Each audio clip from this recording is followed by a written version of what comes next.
ya kan? Nah, melaluinya kita akan cek komen-komen. Ya, apabila kamu membeli sesuatu, kamu mesti cek, ya, baca komen-komen tentang barang tersebut. Kalau hanya sedikit saja yang komen di sana, maksudnya barang tersebut tidak baik. Ya. Tetapi kalau kamu lihat komen di sana, oh banyak, ya kan? Dan memuji-muji. Nah, walaupun banyak komen, kita tengok apa komen dia. Sebab ada yang membeli sesuatu, kemudian dia komplain sana, barang sampai tepat waktu, tetapi tidak memenuhi kehendak hati. Ya kan? Nah, ini. Dan saya selalu membeli barang secara online, dan saya tersilap ada satu. Saya membeli satu tali pinggang, ya leather, kulit. Dan saya melihat, wah ini memang banding di kedai, memang inilah harga yang paling sesuai. Ya, tetapi saya lupa lihat komen di situ. Ya, saya beli itu pada bulan 5 yang lalu itu, sampai saat ini barang tidak sampai. Sampai sekarang. Sampai sekarang, berapa bulan sudah? Aduh, Ya kan? aduh. Nah, saya katakan kepada dia, apa keadaan pun saya mau barang saya dikirim. Sampai sekarang saya tidak lagi menagih. Tidak apalah, dia punya berkat dia. Ya. Aduh. Nah, sebab saya tidak melihat komen di situ. Nah, ini. Jadi kalau sahaja kita membeli barang, kita maukan jaminan. Bagaimana dengan hidup kita ini? Ya kan? Hidup kita ini perlu jaminan, anak-anak Tuhan. Hidup kita ini perlu satu jaminan untuk hidup yang kekal. Ya, dan hanya Tuhan yang boleh memberikan. Kalau kita lihat di dalam Mazmur pasal 16 dan kita baca ayat yang kedua. Ya, Mazmur 16 ayat yang kedua mengatakan begini. Aku berkata kepada Tuhan, Engkaulah Tuhanku, tidak ada yang baik bagiku selain Engkau. Ya, amin itu. Nah, Daud mengatakan tidak ada yang baik selain Engkau. Kalau saya ditipu, ya, melalui pembelian online, dan mungkin banyak lagi yang mengalaminya.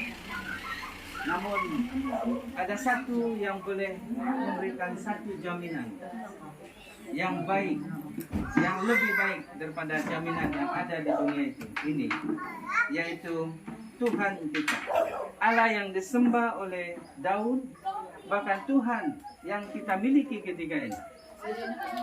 Allah yang telah mendampingi hidup kita sejak kecil sehingga saat ini, ya, dan Allah yang akan mendampingi hidup kita sampai kepada usia kita direhatkan oleh Tuhan. Umat Tuhan yang dikasihi Yesus, ada banyak umat Tuhan, ya, yang bingung dalam hidup ini. Ada ramai umat Tuhan yang mengalami tekanan di dalam hidup ini sebab mereka bingung. Kita tahu bagaimanakah kehidupan ini. Apakah kehidupan ini akan berakhir begitu sahaja, atau apakah kehidupan ini akan berakhir dengan satu kehidupan yang kekal lagi. Ya. Dan bahkan juga dikatakan, ya, beberapa umat Tuhan ini, kalau kita melihat Petrus satu ketika dia meninggalkan segala pekerjaannya, dia menuntut kepada Yesus. Tuhan katanya, kami telah meninggalkan segalanya. Apakah yang kami perolehi? Nah, bukan gini, ya, satu tuntutan. Tetapi bagi kita umat Tuhan dikatakan tidak ada sesuatu yang perlu kita tuntut berlebih-lebihan. Memadai bagi kita mengikuti Yesus, dia mentaati segala apa yang dia kehendaki kita lakukan, dan bahkan memuliakan Tuhan melalui selalu mengingati Tuhan, dengan selalu meninggikan Tuhan dalam hidup ini. Nah, ini yang menjadi tanggung jawab kita sebagai umat Tuhan. Kalau dilihat di dalam Alkitab Mazmur, ya, siapakah Daud ini? So Mazmur itu ditulis oleh Daud. Ya. Dan apabila kita kaji selidiki, penulis buku Mazmur ini Daud adalah gembala kambing domba. Nah, ya, pada mulanya gembala kambing domba. Sudah pasti kita masih ingat ketika Samuel datang untuk memilih anak-anak Isai untuk menggantikan Saul pada waktu itu. Semua abang-abang ada, tetapi ada satu yang kecil, ya kan? Ketika Samuel bertanya kepada Isai, masih adakah anakku ini? Nah, dalam bahasa yang mudah dipahami. Masihkah ada anakmu? Oh, masih ada di padang menggembalakan domba. Ya, jadi dia sudah biasa menggembalakan domba dan inilah Daud. Sampai waktunya dia telah dipilih Tuhan untuk memegang satu tanggung jawab yang lebih besar, yaitu menggembalakan umat-umat Tuhan. Ya, siapakah Daud? Daud adalah dia yang telah dipilih oleh Tuhan, dipanggil oleh Tuhan untuk menjadi contoh di dalam memuliakan Tuhan. Di dalam kehidupan Daud ada banyak penderitaan dia alami.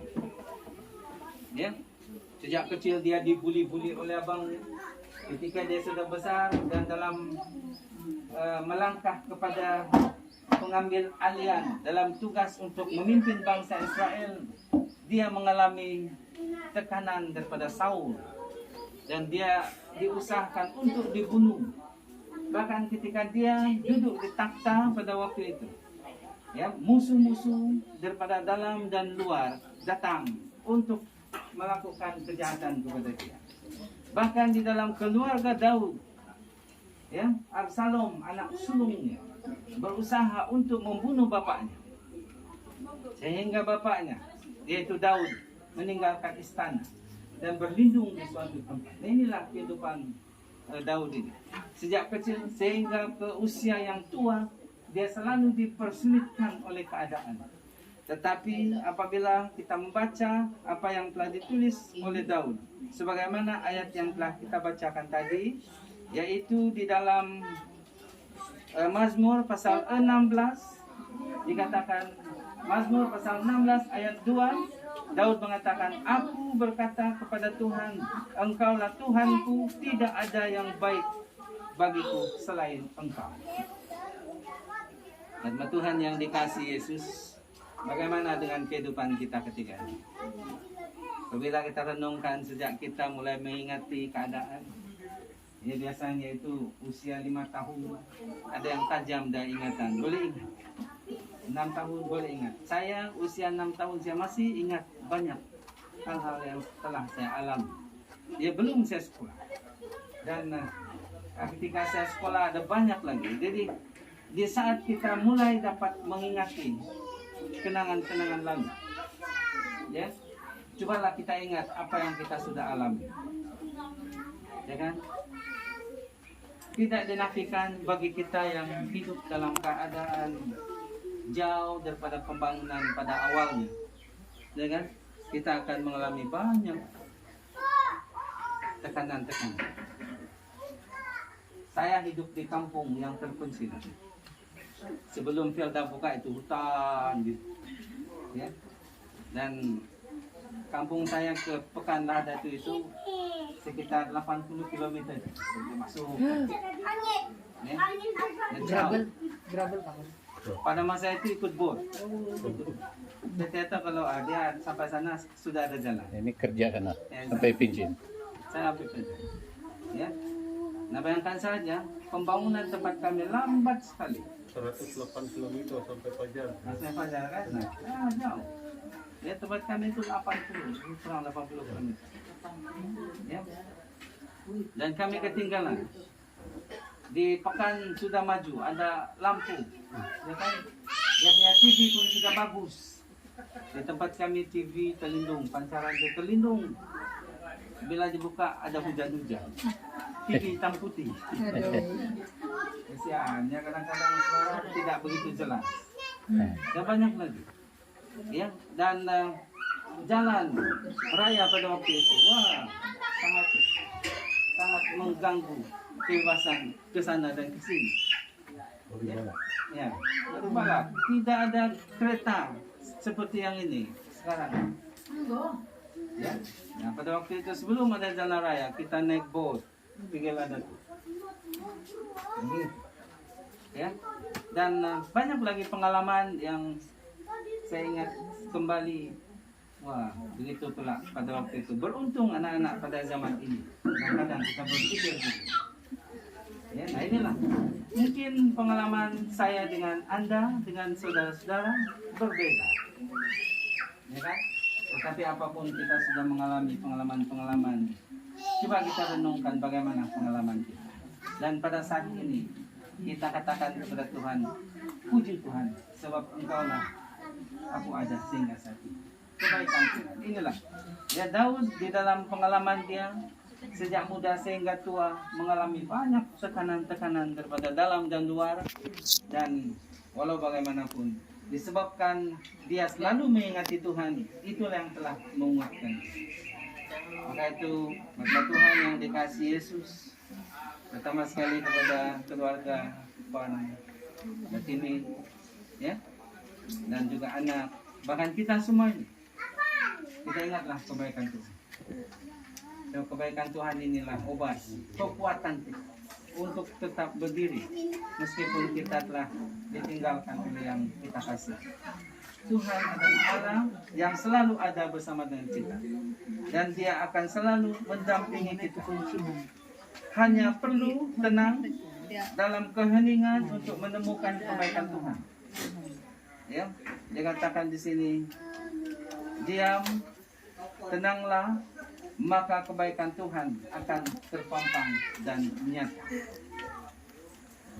Maka itu sekali lagi saya mengimbau kepada kita semua supaya kita datang kepada Tuhan, tenang di hadapannya, dan selalu merenungkan kebaikan Tuhan dalam hidup ini. Itu sahaja yang menjadi kekuatan. Semoga Tuhan memberkati. Amin. Amin.